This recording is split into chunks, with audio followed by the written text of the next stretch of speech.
structure, A-level deep dive, from invisible architecture to living function, a complete master lesson. Let's get this started. Entering the microscopic world. Today, we begin our deep exploration of biology by entering a world too small to see, yet too important to ignore. Every organism you see, every plant, every animal, and every human being is built from cells. And within you right now, trillions of cells are working in perfect coordination, keeping you alive. By the end of this lecture, you will not just know the cell, you will understand how its structure defines its function. Cell theory, the foundation. Key principles here are: all living organisms are made of cells. The cell is the basic unit of life. Cells arise from pre-existing ones. These three ideas from what we call the cell theory, the foundation of all biology. It tells us something powerful, that life is continuous, and that every cell comes from another cell. Let's talk about types of cells. Number 1, prokaryotic cells are bacterial cells. They have no nucleus. Their DNA is cellular and free in the cytoplasm. They have no membrane-bound organelles, and they are relatively small. 2. Eukaryotic cells are animal and plant cells. They have true nucleus. They have membrane-bound organelles, and they are relatively larger. Prokaryotic cells are simple but efficient. Eukaryotic cells are complex and highly organized. Complexity therefore allows specialization. The bacteria cells, which are actually organisms, they reproduce rapidly, and their infection spreads rapidly. Human cells, which are eukaryotic, they are specialized and they play specialized roles. Cell structures determine their function. Let us look at the functions. Nucleus contains the DNA, and therefore it controls all cell activities. The nucleus is the control center. It stores genetic information and directs all cellular processes. The mitochondria, it is a site of aerobic respiration and produces ATP, which is energy. Mitochondria are the powerhouse of the cell. The more energy a cell needs, the more mitochondria it will contain. That explains why muscle cells have a lot of mitochondria. Let's talk about ribosomes. The ribosomes are responsible for protein synthesis, and they are found free or attached to the rough endoplasmic reticulum. The rough endoplasmic reticulum is responsible for protein transport, and the ribosome, which are attached to it, are responsible for that process of protein synthesis. The smooth endoplasmic reticulum, the one we call SER, is responsible for lipid synthesis and detoxification. That explains why liver cells have a lot of SER, because of their role. The Golgi apparatus, which many people call Golgi body, modifies and packages proteins. Think of the Golgi apparatus as a post office of the cell, packaging and shipping molecules.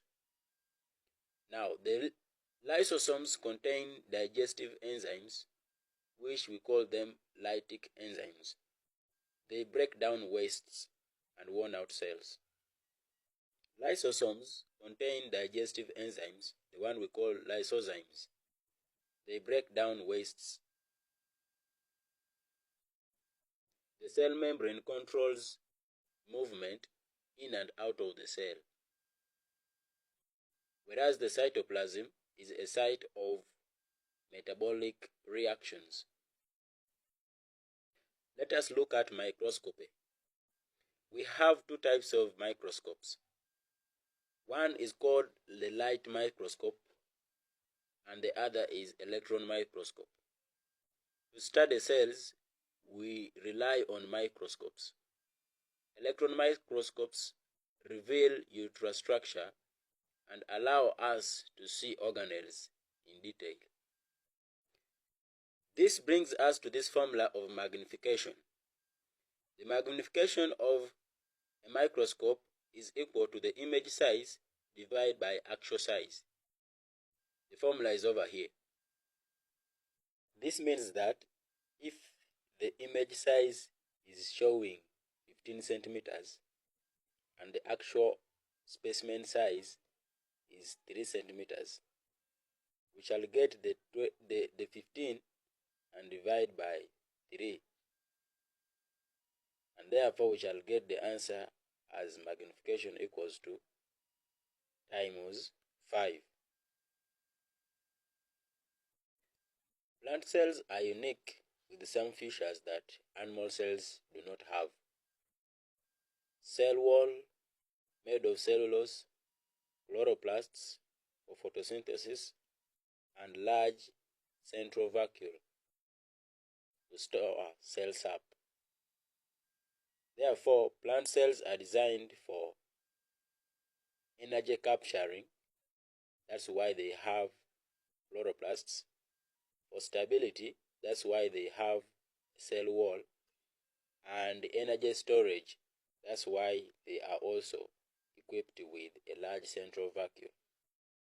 And for this reason, we can have key comparison insights of animal cells as being flexible and varied size and shapes, whereas plant cells are fixed because of the cell wall, and also they have structures because of the cellulose cell wall.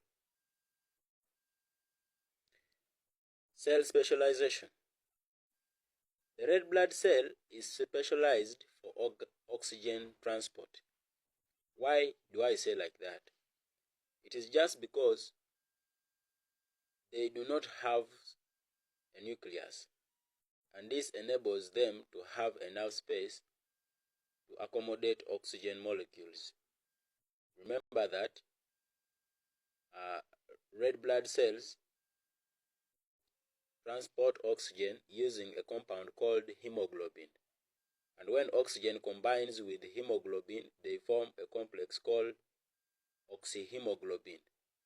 And now that gives it a maximum capacity to carry oxygen.